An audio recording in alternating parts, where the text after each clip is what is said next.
오늘 하나님께서 우리에게 주신 말씀 봅니다. 고린도 후서 4장입니다. 신약성경 289쪽.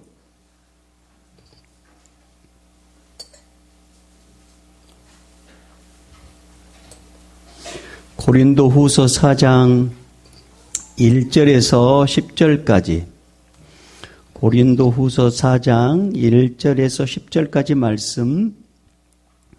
우리 한 절씩 교독하고 10절은 같이 읽겠습니다. 제가 먼저 4장 1절 보겠습니다. 그러므로 우리가 이 직분을 받아 국률하심을 입은 대로 낙심하지 아니하고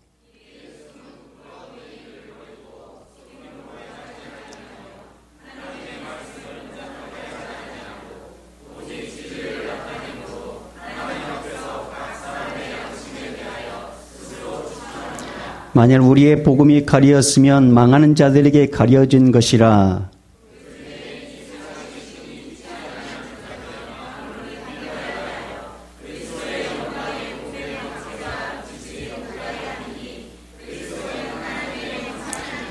우리는 우리를 전파하는 것이 아니라 오직 그리스도 예수의 주 되신 것과 또 예수를 위하여 우리가 너의 종된 것을 전파함이라.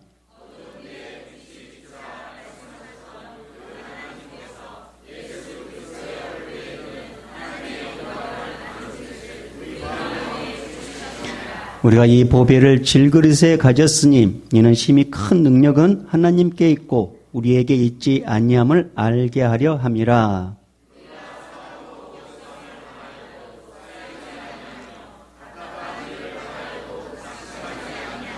박해를 받아도 버림받지 아니하며 거꾸로 뜨림을 당하여도 망하지 아니하고 우리가 항상 예수의 죽음을 몸에 짊어짐은 예수의 생명이 또한 우리 몸에 나타나게 하려 함이라. 아멘. 우리 앞뒤 좌우 서로 축복하겠습니다. 잘 되고 있습니다. 기도하면 더 잘 됩니다. 하나님이 하십니다. 행복하세요. 네. 오늘도 우리 하나님께서 하실 것입니다. 우리 하나님이 하셔. 우리 한번 선포해 볼까요? 3번 시작. 하나님이 하셔. 하나님이 하셔. 하나님이 하셔. 아멘. 아멘. 아멘. 할렐루야. 오늘 보배를 질그릇에 가졌으니 라는 제목을 가지고 주임성 듣겠습니다. 어느 부부가 있었습니다. 어느 날부터 남편이 비실비실하게 이렇게 힘이 없더니 또 얼굴에 핏기가 없어지더니 점점 기력을 잃어버리고 말았습니다. 아내는 얼마 후에는 괜찮겠지 이렇게 생각했는데 남편의 증상이 점점 심해지기 시작했습니다. 병원에 갔더니 급성 빈혈이라고 이렇게 진단을 받았습니다. 처방된 약을 먹었을 뿐만 아니라 아내 입장에서 어떻게 하면 남편의 기력을 회복할까라고 이렇게 고민하다가 자기가 알고 있는 민간요법을 통해서 남편을 수발하기 시작했습니다. 뱀탕, 장어탕, 자라탕, 또 아무튼 탕이 있습니다. 이런 탕들. 좋다는 음식은 죄다 만들어서 먹였습니다. 아내의 지극정성이 통했을까요? 어느 시점부터 남편의 얼굴에 핏기가 돌아오더니 점점 얼굴에 살이 오르고 몸도 좋아졌습니다. 남편은 남편 나름대로 운동도 하고 또 절제도 하면서 체력을 보강했습니다. 그렇게 몸이 점점 건강해진 남편이 이상해진 것입니다. 어느 때부터인가 자주 외출이 심해지는 것입니다. 그리고 외박도 하는 것입니다. 알고 봤더니 건강해진 몸으로 다른 여자를 만나고 있었던 것입니다.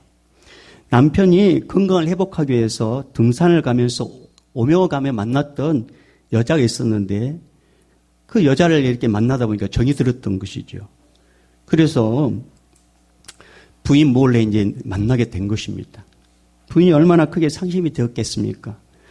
부인은 이런 남편과 살 수가 없었습니다. 그래서 너무나 힘들어가지고 이렇게 이야기했습니다. 차라리 비실비실 됐을 때가 좋았는데, 이런 말을 강대성 용어는 아니지만 그냥 쉽게 표현해서 죽 써서 계속 준 거죠. 이런 비슷한 이야기 했습니다. 어떤 모임에서 만난 목사님, 언젠가 제가 한번 이야기했는데 이 목사님의 이제 간증입니다. 역류성 신도염이 아주 심한 어떤 분이 있었습니다. 자기 교회 성도님이 이분을 데리고 와서 목사님 기도해 주세요 라고 이렇게 부탁을 했답니다. 그런데 이분은 역류성 식도염이 너무 심해가지고 이 아픈 이후로 누워서 자본 적이 없었답니다. 왜냐하면 누우면 막 토할 것 같으니까. 그런데 이제 목사님은 이 전후 사정도 모르고 누우세요 그렇게 했다는 거죠. 그러고 나서 기도를 간절히 했는데 놀라운 일이 일어나게 됐습니다. 기적 같은 일이 일어나게 됐는데 역류성 식도염이 사라지고 그다음에 이 여인이 이제 건강해진 것입니다.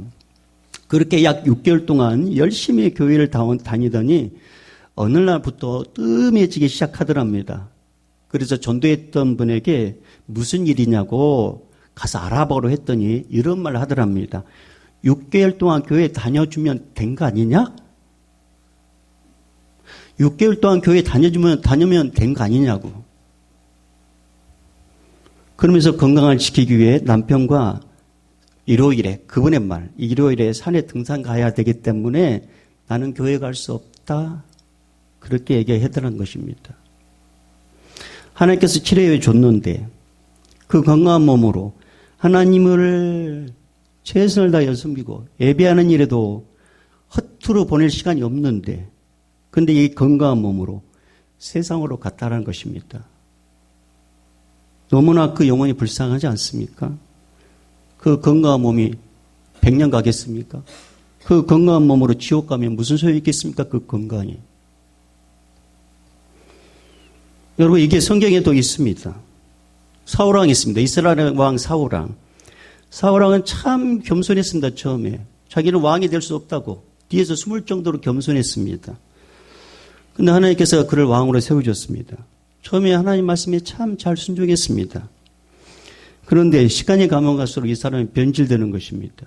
하나님이 주신 이 왕의 권위를 가지고 하나님의 사람 다윗을 죽이는 일에 열심을 품었다는 것입니다. 국가를 위해서 헌신해야 될 그 일에 자기의 그 열정을 하나님의 사람을 죽이는 일에 열심을 다했단 말입니다. 결국 하나님은 이 사울왕을 블레셋과의 전쟁 가운데 죽게 만듭니다. 그의 죽음을 역대 기자는 이렇게 평가를 하고 있습니다. 역대상 10장 13절 14절 말씀 보면 사울이 죽은 것은 여호와께 범죄하였기 때문이라. 그가 여호와의 말씀을 지키지 아니하고 또 신접한 자에게 가르치기를 청하고 여호와께 묻지 아니하였으므로 여호와께서 그를 죽이시고 그 나라를 이세 아들 다윗에게 넘겨주셨더라. 사랑하는 여러분 어떻습니까? 아니 우리는 어떻습니까? 개개인마다 하나님께서 개개인마다 여러 가지 문제들이 있었단 말입니다. 지나간 시간을 되돌이켜보면 그 여러 가지 문제 가운데 하나님께서 그 문제를 해결해 주셨습니다. 다 알게 모르게. 그러면 그 일 이후 여러분은 하나님과의 영적 거리가 지금 어느 정도 상태라고 생각하십니까? 여러분 그 문제 해결을 받고 영적으로도 하나님을 더 가까이 섬기고 있습니까? 아니면 하나님을 등지고 지금 있는 건 아닙니까? 하나님께서 여러분에게 그 문제 해결해 주신 것은 그 문제 때문에 근심하고 걱정하는 것을 아버지께서 보기에 너무 안타까워서 그 문제를 해결해 주셨다면 그 문제 해결받은 당사자인 여러분은 또 하나님을 더 잘 섬겨야 되는 거 아니겠습니까? 여러분은 하나님 더 가까이 해야 되는 거 아니겠습니까? 그런데 그 문제가 없으니까 영적으로 나태해진다는 것입니다. 영적으로 하나님을 멀리한다는 것입니다. 이것은 저주받을 일입니다. 이건 하나님의 은혜를 받을 수 없는 것입니다. 그런 면에서 사도 바울은 참 대단한 사람이었습니다. 원래 사도 바울은 예수 믿는 사람들 잡으러 다니는 일에 앞장섰던 사람이었습니다. 그런데 자기의 열심이 잘못됐다는 걸 깨닫게 됩니다. 그리고 부활의 주님을 만나게 됩니다. 그리고 하나님께서 자기에게 이방의 사도로 세워줬다는 것. 그래서 자기의 사명은 복음 전하는 것. 그게 사명을 올인합니다. 그런데 문제는 뭐냐면 그런 건 어느 정도 나는 당신을 감내할 수 있는데 가장 아픈 것은 당신이 전도해가지고 세웠던 고린도 교회 성도들이 사도 바울의 사도권을 인정하지 않는 거예요. 그리고 그 애가 전한 복음에 대해서 또 이렇게 인정을 하지 않습니다. 왜냐하면 몰래 들어간 이 거짓 사도들이 와가지고 이 순수 복음을 변질시켰단 말입니다. 그런 일들이 사도 바울에게 계속 들려오는 거예요. 근데 오늘 성경 말씀 보면 사도 바울은 그 어떤 소리를 듣나 할지라도 낙심하지 않는다라고 이렇게 고백을 하고 있습니다. 왜냐하면 사도 바울은 자신이 낙심하면 누가 좋아할 줄 알았습니다. 누가 좋아할지. 첫째는 사탄이 좋아한다는 것을 알았습니다. 당신이 낙심해버리면 사탄이 좋아한다. 또 한 가지, 고린도 교회에 침투한 거짓 교사들이 좋아한다는 것을 알았습니다. 그래서 자기는 낙심하지 않는다고. 낙심할 틈도 없는 거예요. 왜? 복음 전에 지금 일을 하고 있으니까. 그렇지만 낙심이 되지 않겠습니까? 이런 고백을 했다는 것은 낙심이 될 수밖에 없는 환경이 있다는 것입니다. 그런데 자기는 낙심하지 않는다고 합니다. 그게 오늘 1절 말씀 아닙니까? 자, 1절 다시 읽어볼까요? 시작. 그러므로 우리가 이 직분을 받아 국률하심을 입은 대로 낙심하지 아니하고. 여러분, 사람을 낙심하게 만드는 방법이 많습니다만 그 중에 하나는 칭찬 대신에 책망을 할 때 낙심이 됩니다. 제가 이 목회자인 제가 이런 실수를 참 많이 합니다. 참 죄송하지만 제가 실수를 그런 실수를 한단 말입니다. 성도들이 최선을 다해서 사역을 할 때 목회자 입장에서는 이왕이면 그 사역을 할 때 이왕이면 좀 더 잘했으면 좋겠고 이왕이면 그 사역을 함으로써 기쁨으로 했으면 좋겠고 이왕이면 그 사역을 통해서 뭔가 열매 맺기를 바라는데 그러려면은 저는 영적으로 보기 때문에 이렇게 했으면 어떨까요? 저렇게 했으면 어떨까요? 이렇게 부드럽게 말을 하면 좋겠는데 이 성질머리가 못 돼가지고 그런 식으로 하면 되냐고 이런 그렇게는 하지 않습니다만 그래 이렇게 하면 저렇게 해봐라. 근데 이것을 영적 권위로 나에게 좋게 하기 위해서 이런 말씀하신가 보나 그렇게 받아들이면 아무 문제가 없는데 그렇게 준비되지 않는 상태에서 뭔가 그런 어떤 충고를 받으면 열심히 사라지고 낙심이 된다는 거죠. 낙심이 찾아오면 열심히 하고 싶음도 사라집니다. 근데 그걸 또 사탄이 이용한다는 말입니다. 또 한 가지는 본심을 몰라줄 때 낙심이 됩니다. 본심을 몰라줄 때. 어떤 성도가 기쁨으로 여러 가지 교회를 하면 그것을 좋은 쪽으로 바라봐 주면서 얼마나 좋겠습니까? 그걸 좋은 쪽으로 바라보면 얼마나 좋겠습니까? 그런데 꼭 이렇게 말을 하는 분이 있습니다. 우리 교회는 없습니다. 우리 교회는 없습니다. 뭐라고 말하냐면 누구에게 잘 보이려고 저렇게 열심히 하는데 누구에게 잘 보이려고 저렇게 열심히 하는데 그 말의 뉘앙스에는 목사님께 잘 보이려고 저렇게 열심히 하는데 우리 교회는 없습니다. 우리 교회는 없습니다. 그런 뉘앙스란 말입니다. 이런 분들이 만약에 열심히 하고 있다면 이렇게 말을 해야 되는 거예요. 이렇게. 나는 당신처럼 이렇게 열심히 하지 못하는데 나보다 낫다. 부럽다. 당신을 보니 내가 도전을 받는다. 그래 열심히 해라. 이렇게 말하는 거죠. 이렇게. 그러면 교회 봉사하는 당사자도 얼마나 힘이 나겠습니까? 근데 꼭 초를 치는 사람이 있단 말입니다. 꼭 초를 치는 사람이 있어요. 이분은 정말 주님이 감사한 마음으로 한단 말입니다. 뭔가를 바래서는 게 아니라 누구에게 잘 보이려고 하는 것이 아니라 주님의 은혜가 너무 고마워해가지고 자기는 그냥 그렇게 열심히 하는 것뿐인데 본심을 몰라준단 말입니다. 그런 말 들으면 낙심이 안 되겠습니까? 물론 다른 사람 말이 요동치 않고 하나님만 의식하게 된다면 동일한 부지런함으로 사역을 감당할 수 있어요. 그게 가장 좋은 자세입니다. 그런데 우리는 이 감정이 심령이 약해가지고 무심코 한마디 했던 그 말이 누군가에게 낙심을 확 줘가지고 내가 이런 말 들으려고 하는 거 아닌데 그러면서 그 일을 놓는단 말입니다. 사랑하는 여러분, 잠언에는 이런 말씀이 있습니다. 잠언 4장 24절 말씀에 구부러진 말을 내 입에서 버리며 삐뚤어진 말을 내 입술에서 멀리하라. 쉬운 말로 말하면 들어서 기분 나쁜 말 차라리 하지 말라. 좀 더 쉬운 말로 하면 들어서 힘 빠진 말 하지 마라. 하지 마라. 사랑하는 여러분 낙심하게 되면 가장 좋아하는 존재가 누군지 아십니까? 누군지 아세요? 여러분이 낙심했을 때 가장 좋아하는 존재가 누군지 아냐 말입니다. 아냐? 누가 누군지 아냐 말입니다.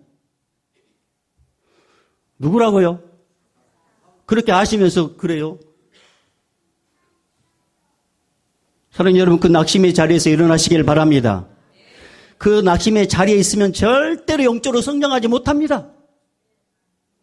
하나님의 깊은 은혜도 체험하지 못합니다.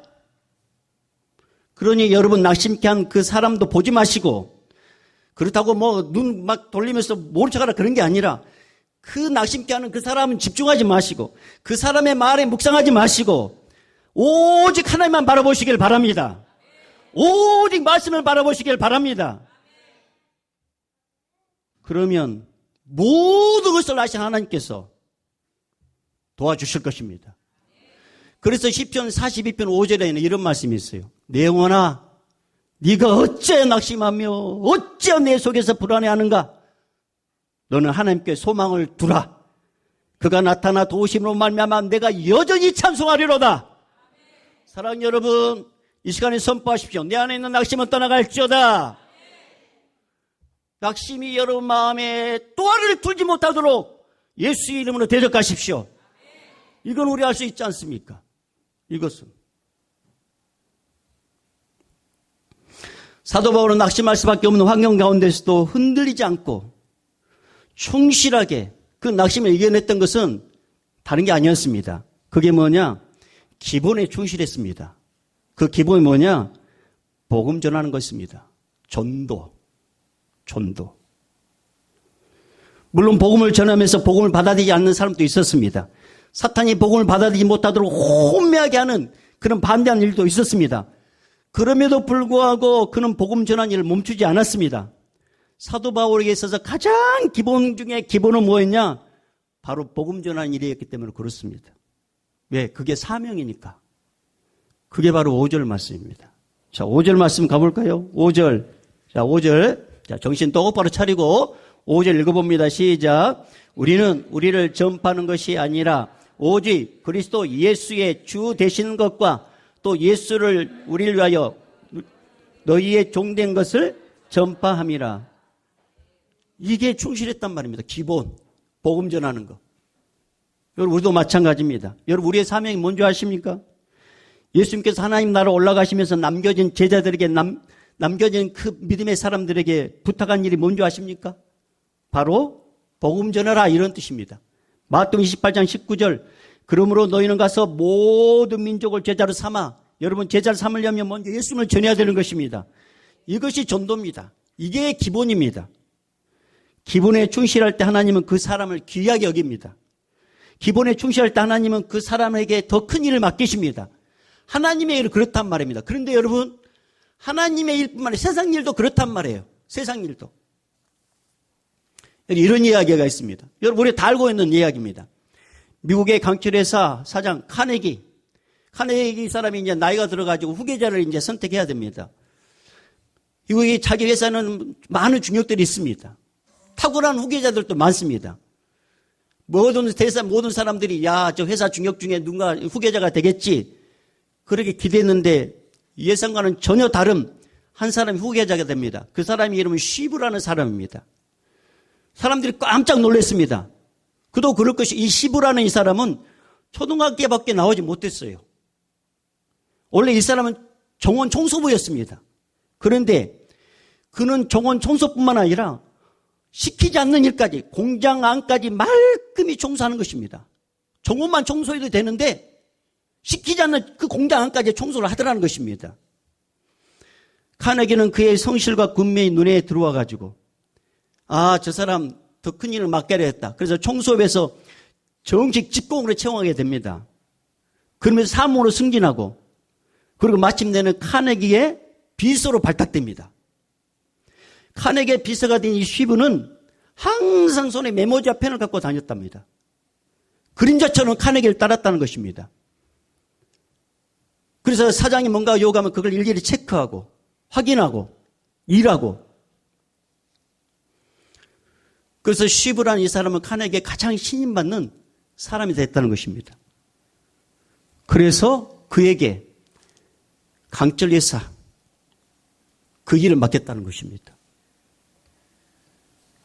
작은 일에 충성하니까 큰 일, 세상 사람도 맡기더라는 것입니다. 그것도 성실하게, 충성되게 감당했을 때.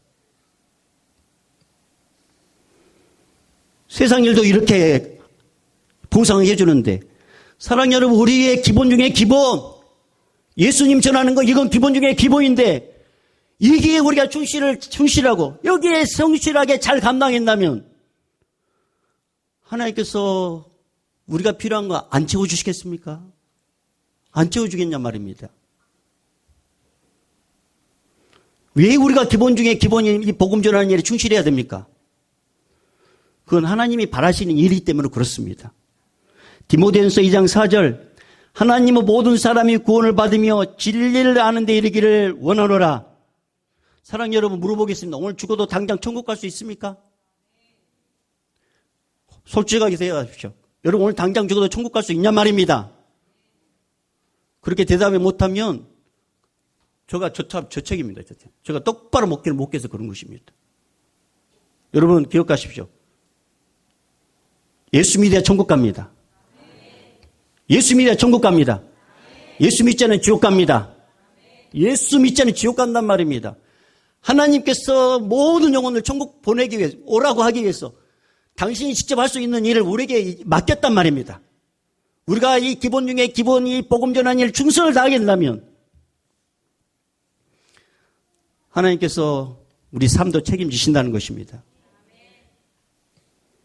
그래서 사도 바울은 이 일에 충실했습니다. 뿐만 아니라 자기가 이렇게 어려운 가운데서도 이겨낼 수 있었던 것은 자기의 힘이 아닌 자기는 질그같이 쉽게 깨질 수밖에 없는 존재였는데 능력이 많으신 하나님께서 내 안에 계시기 때문에 자기는 이런 어떤 어려움에도 이겨낼 수 있다고 이겨냈다고 그것을 7절, 8절, 9절에 고백을 하고 있습니다. 자, 우리 다 같이 7절, 8절, 9절 읽어볼까요? 시작. 우리가 이 보배를 질그릇에 가졌으니 이는 심히 큰 능력을 하나님께 있고 우리에게 있지 아니함을 알게 하려 함이라. 우리가 사방으로 우겨쌈을 당하여도 쌓이지 아니하며 답답한 일을 당하여도 낙심하지 아니하며 박해를 받아도 버림받지 아니하며 거꾸로 됨을 당하여도 망하지 아니하고 10절까지 우리가 항상 예수의 죽음을 몸에 짊어짐은 예수의 생명이 또한 우리 몸에 나타나게 하려 함이라. 아멘. 여러분 사도 바울은 깨지기 쉬운 이 질그릇에 예수의 보배, 예수님이 자기 안에 있다는 것입니다. 그것 때문에 이 어려운 가운데도 예수님께서 보여주셔가지고 이겨냈다고 고백을 하고 있습니다. 여러분, 여러분의 위치가 흙수저도 괜찮습니다. 여러분이 가난해도 괜찮습니다. 여러분이 못 배워도 괜찮습니다. 여러분이 약해도 괜찮습니다. 여러분 안에 예수님만 있으면 언제든 회복됩니다. 여러분 기억하십시오. 우리는 깨지기 쉬운 존재란 말입니다. 그러나 능력이 많으신 하나님이 여러분 안에 계신다면 여러분 반드시 회복될 것입니다. 오늘 7절 말씀을 열심히 다시 볼까요? 자, 7절 시작. 우리가 이 보배를 질그릇에 가졌으니 이는 심히 큰 능력은 하나님께 있고 우리에게 있지 아니함을 알게 하려 함이라. 사랑하는 여러분, 여러분 예수님을 영접하는 순간 하나님의 영이신 성령이 우리 안에 오셨습니다. 그분은 능력의 하나님이십니다. 능력의 하나님. 그 하나님 우리 함께 하신단 말입니다. 그 하나님이 우리 함께 한다는 것을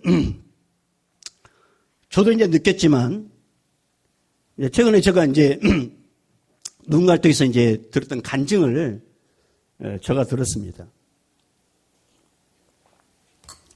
제가 이제 우리 성도님들에게 아무튼 제가 만나는 분들에게 또 새벽 예배도 이제 그런 간증을 제가 이제 들었던 것을 은혜가 너무 고마워가지고 참 은혜가 대단해서 간증을 나눴는데 뭐 다른 건 아닙니다만 못 들은 분들을 위해서 제가 다시 하겠습니다.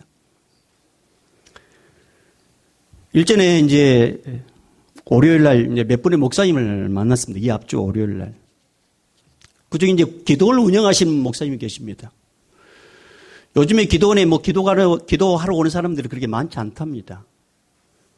그러니까 이제 생활하기가 참 만만치 않죠.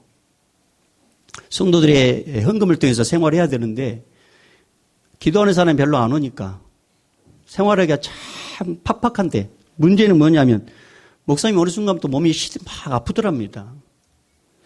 그래서 몸이 너무 불편해가지고 검사를 받았는데 검사 결과가 뭐냐면 담낭에 종기가 생겼답니다. 담낭에 종기가. 병원에서 빨리 이거 수술해야 된다고. 근데 수술 비용이 500만 원이다. 500만 원. 목사님 네 번의 입장에서 이거 엄청난 돈이었습니다. 이게 500만 원. 생활하기도 힘든데.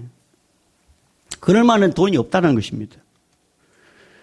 그래서 목사님 네 분이 이렇게 작정했답니다. 하나님께서 우리 형편 아시니까 이 종기 없애게 해달라고 수술 받지 않고 낫게 해달라고 우리 기도합시다. 돈도 없고 그러니까 우리 기도합시다. 그렇게 작정 기도가 들어갔답니다. 그리고 얼마 후에 다시 검진을 받았는데 놀라운 일이 일어났습니다. 담낭의 종기가 사라졌다는 것입니다. 담낭의 종기가. 그래서 그게 너무 고마워가지고 커피 한 잔 얻어먹었습니다. 하나님 함께 한다는 증거 아니겠습니까? 우리도 마찬가지입니다. 깨지기 쉬운 우리에게 보배로운 주님이 우리 안에 계십니다. 그러니 가난해도 괜찮아요. 못 배워도 괜찮아요. 가방끈 작아도 괜찮단 말이에요. 가난해도 괜찮아요. 그것 때문에 낙심하지 마시고 능력 되신 주님이 안에 계시니까 반드시 주님이 나의 삶 책임져 줄 것이고 할렐루야. 그러지 않는 날짜라도 천국에 갈 수 있다. 할렐루야. 그래서 우리는 힘있게 살 수 있는 것입니다. 사랑하는 여러분 기억하십시오. 한 번 죽는 것은 정해진 이치고 그 후에 심판이 있다고 했습니다. 우리가 주님 앞에 섰을 때 우리가 칭찬받으려면 더 이상 낙심의 자리에 있어서는 안 됩니다. 그 자리에서 벌떡 일어나십시오. 그리고 기본 중에 기본. 이건 누구나가 해야 될 예수님을 자랑하십시오. 그럴 때 예수님께서 여러분 함께 하신다는 것을 보여줄 것입니다. 이 은혜를 오늘 이 시간 이후부터 마음껏 발휘하고 쓰임받는 하나님의 귀한 백성 되기를 주님 축원합니다. 우리 이렇게 한번 찬양해 보십시다. 주님, 내가 오늘부터 다시 시작하겠습니다. 이제는 우리 주 예수 그리스도 은혜와 하나님 아버지의 만극하신 사랑하심과 성령님의 감화 감동 교통 충만하심이 오늘부터 다시 시작하겠습니다. 그렇게 고백하고 그렇게 살기를 다짐하는 우리 모든 성도들의 사역의 현장과 삶의 현장 위에 오늘도 땅까지 복음을 전하는 우리 선교사님과 이나람족과 오늘 예배 현장에 있는 우리 다음 세대들과 우리 청년들 앞길 위해 이제부터 영원히 있을지어다. 아멘.